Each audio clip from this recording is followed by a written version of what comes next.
பாருங்கள், இது மிளந்தக்காளி கீரை கிடையாது, பொன்னாங்கண்ணி கீரை. இது கண்ணுக்கு நல்லது.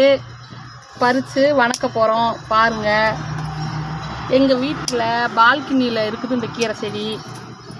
20 நாளைக்கு ஒருக்கா வளரும். நாங்களே சொந்தமாக வளர்க்குறோம். அதுலேருந்து பறித்து கீரையை காலையிலத்துக்கு செய்ய போகிறேன். இப்போ கீரை பறிக்கிறத உங்களுக்கு வீடியோவாக எடுத்து காமிக்கிறோம். பாருங்கள், எங்களுக்கு எல்லோரும் சப்போர்ட் பண்ணுங்கள். புதுசாக ஆரம்பிச்சிருக்கிறோம், எல்லோரும் சப்போர்ட் பண்ணுங்கள். அனைவருக்கும் அஸ்ஸலாமு அலைக்கும். மாடி தோட்டத்தான் வைக்கணும்னு கிடையாது, சும்மா பால்கனிலேயே வச்சு வளர்க்கலாம். நமக்கு தெரிஞ்சதை சின்ன சின்ன செடியாக வளர்த்தோம்னாவே போதும், அதுவே நமக்கு சந்தோஷம்தான். நான் வாடகை வீட்டில் தான் இருக்கேன், அங்கே மாடி மேலே வச்சுருக்கேன். இதுக்கு பேர் சிகப்பு பொன்னாங்கண்ணின்னு சொல்லுவாங்க. அந்த கீரையை இப்போ வச்சு 20 நாள் ஆயிடுச்சு. இந்த செடி வச்சு நட்டு வச்சு 20 நாளில் இந்த அளவுக்கு நமக்கு வளர்ந்துருக்குது.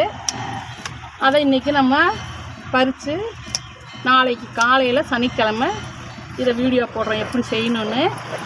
இன்றைக்கி இதை நீங்கள் பாருங்கள் எப்படி அறுக்கிறோன்னு.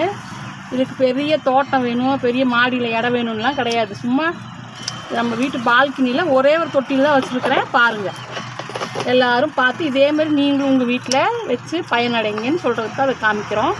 எல்லோரும் பாருங்கம்மா, கீரையை 20 நாள்லேயே இந்த அளவுக்கு வளர்ந்துருச்சு. இன்னும் மண்ணிலெலாம் வச்சோம்னா நிறையா வளரும். சும்மா சின்ன சின்ன காம்பத்தான் நான் வாங்கிட்டு வந்து கிள்ளி வச்சேன். கீரை வாங்கிட்டு வந்திருந்தேன், அதை சமைச்சிட்டு அதை கிள்ளி வச்சேன். அதுலேயே 20 நாளில் எனக்கு இந்த அளவுக்கு வந்திருக்குது. நீங்களும் இந்த கீரையை மார்க்கெட்டில் எங்கே பார்த்தாலும் விடாதீங்க, வாங்குங்க. இது குழந்தைங்களுக்கு கண்ணுக்கெல்லாம் ரொம்ப நல்லது. இந்த கீரையெல்லாம் இப்போ இல்லை, எல்லா பக்கத்துமே இது அழிஞ்சிக்கிட்டு வருது. உங்களுக்கு கிடைச்சா இதை வாங்கி நீங்களும் பயனடைங்க. சமைச்சிட்டு அந்த குச்சியை சும்மா ஊனி வச்சிங்கனாவே இந்த அளவுக்கு 20 நாளையில் கீரை வந்துடும். இது வந்து பக்கத்தில் உள்ளது புதினா செடி. பாருங்கள், கொடியாகவே வந்துருச்சு. அதுவும் அப்படி தான் வாங்கி யூஸ் பண்ணிவிட்டு அந்த காம்பை சும்மா குத்தி குத்தி வச்சோம், வந்துருச்சு. ஏற்கனவே ஒரு இடம் பறிச்சிட்டோம். இது சும்மா இப்போ பறிக்காமல் விட்டதுனால இப்படி வெயில் அதிகமாக எங்கள் இதில் இருக்கிறதுனால இப்படி இருக்குமா.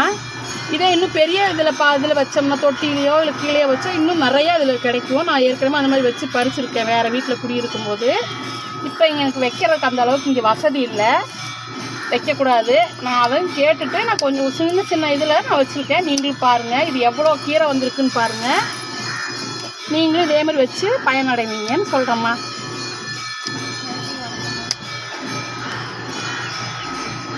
எல்லாத்துக்கும் அஸ்ஸலாமு அலைக்கும்.